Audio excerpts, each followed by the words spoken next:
have been reselling shoes online for a couple of years now, and there is nothing worse than finding a really great pair of shoes at a garage sale or at a thrift store, and then getting it home just to realize that you missed something really big on the shoes. And now, not only are you going to be making that $20 or $30 profit margin that you were hoping for, but that $7, $10, $15 that you paid for the shoes is now going to go into the trash. I have done this a few times now, and I really want to help you guys avoid making this same mistake. So today I'm going to be sharing with you some of the things to look for when you are sourcing shoes so that you can make some profit and not waste your money.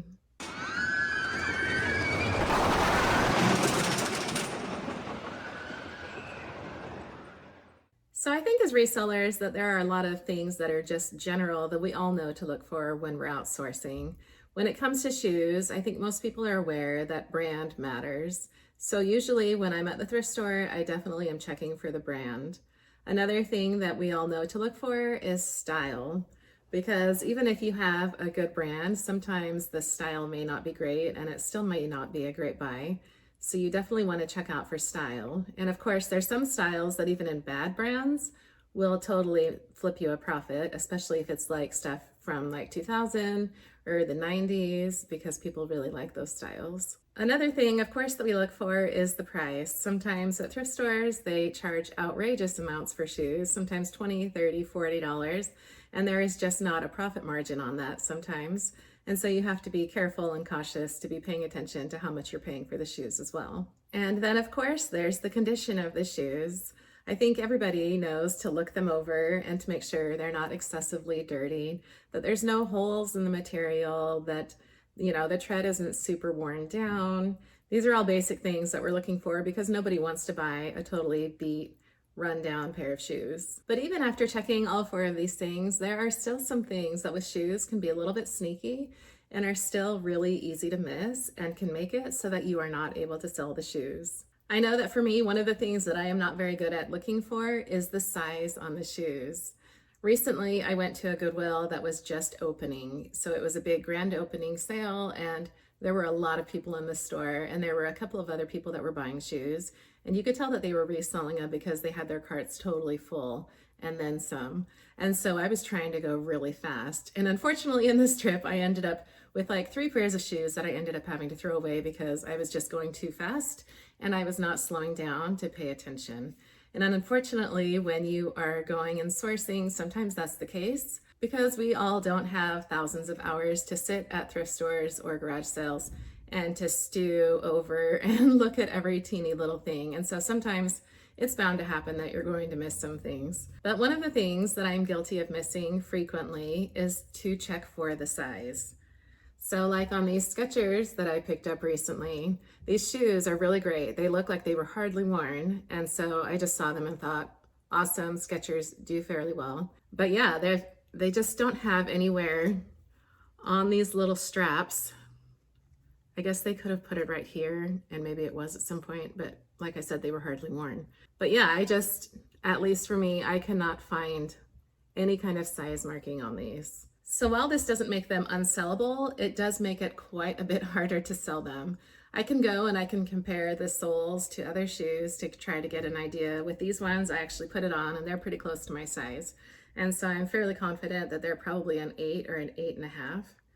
But it's always going to be hard for the buyer when they get it because your foot might be a little bit different than theirs, and they may argue that it's something different and open an item not as described case, which of course we all don't want. So yeah, definitely make sure that you are checking for the size because there is another big thing associated with the size that I have made the mistake on a couple of times now that I just really, really hate and I get really upset about. And that is coming home from the store with 2 different sized shoes. So I picked these ones up, and if you notice, when I was taking pictures, this one is quite a bit smaller than this one. And so of course, when I was taking the picture, I opened up the shoes and I looked inside, and one's like a size 12 and one size 10, which is really frustrating because they are totally brand new. And of course, I'm sure that's why they got donated, because somebody bought them at a store, came home and lost their receipt and couldn't take it back. And of course, you can't wear 2 different size shoes. And so I guess they were nice and donated it to Goodwill. I guess going in the garbage was probably a better option. But I've done this twice, and both times it was brand new shoes. So another thing that I've learned is that it's important to check the soles, to bend them. So like on these sandals right here, to bend them and to check for cracking. This pair of shoes is actually a little strange, and it's another one that I recently picked up. When you crack this one, well, when you bend it, it cracks right here. I don't know if you can see that very well, but if you notice, it's also doing it back here. But when you bend it like this, it's totally fine. And so you may not notice it if you're not bending it both directions.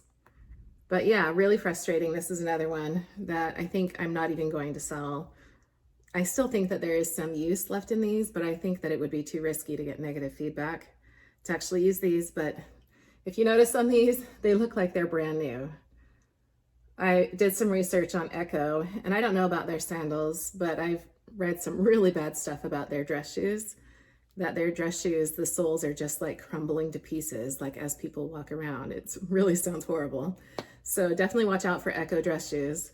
But yeah, even on sandals, make sure that you are bending to check for cracking.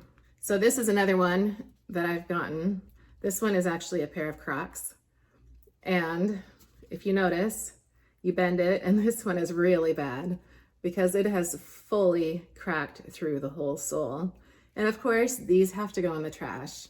This is the second pair, not of Crocs. I think the other brand that I had, something that cracked. It was a sandal too. But yeah, just cracked right through the whole bottom. And unfortunately, I don't think it was like that when I bought it at the store, but some shoes over time, the soles just kind of dry out and wear, and eventually they end up in this situation. And sometimes you just can't predict when that's going to happen. But unfortunately, it happened on this pair of shoes, and these are going in the trash. So another thing to check for, especially on boots, because sometimes I just don't notice as much when you've got something really tall, is to make sure that they have the insoles. I know for running shoes, a lot of people don't care if there isn't insoles because a lot of people will add their own insoles, but you definitely want to check, and you definitely want to check before you list it so that people know if there isn't insoles in them. But I recently bought a little pair of boots for kids. I think they were Hunter, and there was one that had an insole and one that didn't have an insole. So yeah, I definitely had to disclose that, and that does make it harder to sell because who wants one with and one without? So sometimes when people buy shoes, they run into problems and they will try and repair it themselves. And that kind of puts us in a sticky situation as resellers because you don't want to buy shoes that somebody else has repaired in the event that the repair does not hold up. So for instance, this pair of Crocs, these are men's sandals. Somebody repaired these with glue, but if you notice, if I stretch really hard down on these, it's kind of starting to separate. So their glue is not holding. But I should have known better when I bought these shoes because you could kind of tell that there was a little bit of residue on the bottom, which is something to look for. If it looks kind of like a little bit of a mess with the glue, then it may have been something that they repaired on their own and it wasn't the original glue. But yeah, I was really excited that these were really nice Crocs and men's, which is even better for Crocs. And I ended up buying them. But now I'm not sure what to do with these shoes, whether I should try and repair it further with glue and just disclose it, or if I should throw them out and be out the $10. So definitely make sure that you're looking for anything that might be damaged that may have been repaired. Converse, Keds, and Vans can all be really good brands to resell, but unfortunately they all tend to come into the same problem. Grab this shoe right here to show you. These ones, when you crease them, you'll notice that the glue doesn't often hold up between the rubber and the canvas material. And so then you get this little gap right here, this pocket. So that's something that when you are buying these kinds of shoes, you definitely want to make sure that you're bending and you're checking right here especially. Sometimes it will happen at the toe, or sometimes it can happen at the heel as well. So definitely look around the shoe when you're buying it. Okay, so the last one that I'm going to tell you about is to be cautious when you're buying shoes that are faux leather. So they have a leather look to them, but they are not. And oftentimes it's really common with men's dress shoes and with women's dress shoes, like heels, like this pair of shoes, for example. Really cute, but these are man-made material. But some of these older styles are really trendy right now and people are still looking for them. But unfortunately, over time, the material starts to crack. I don't know if you can tell so well right here on this side, but right here, it's starting to get little fracture points in the material. And it's really common on the edges of shoes like this as well, to have it crack and start to flake off right here where the foot goes in. Another thing to check for is when you do that is to check for the lining, because sometimes this papery lining that they put inside these shoes, it will also start to flake and break away. I actually had a pair of shoes that had that problem and they were brand new. And so I listed them anyways, hoping that somebody would still want them, even though the inside was flaking, because you can still put your foot in there. Nobody will notice it when you're wearing it, but they ended up being annoyed with it and gave me negative feedback. And so it was really frustrating. I was able to get it removed because I had listed it in the description. It said it multiple times and I had pictures of it, but it was still a headache to deal with because the inside was flaking. So I probably shouldn't have taken on those shoes and sold them. Shoes can be really great sellers and there's a lot of profit to be had in shoes. So don't get too scared away by some of these problems that you can come across. And of course, there are shoes that will sell damaged and people are still happy with them. You just have to be really careful with the brand and the price. Sometimes really high-end shoes, even if they're damaged or even if they're dirty, people will still pay a good amount for them because they want them and they don't want to pay the really high price tag. So they're willing to clean them up a little bit or to deal with a small little flaw. So you just have to be mindful of, how much risk there is versus how great the shoe itself is in general. If you've got a low-end brand and it has a lot of stuff that's going on that's wrong for it, it's probably best to just call it quits and redonate it or throw it in the trash because it's not worth the headache of people complaining and getting negative feedback over it.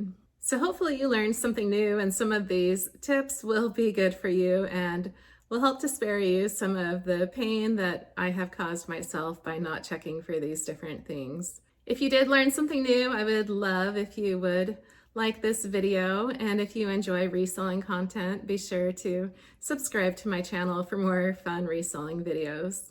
And if you think that reselling used shoes is not your thing, maybe it's just too much work or there's too many things to miss and that just is scary to you, and you're interested in doing retail arbitrage instead and maybe buying brand new shoes to resell, be sure to check out this video where I go over the pros and cons of doing retail arbitrage versus selling used items.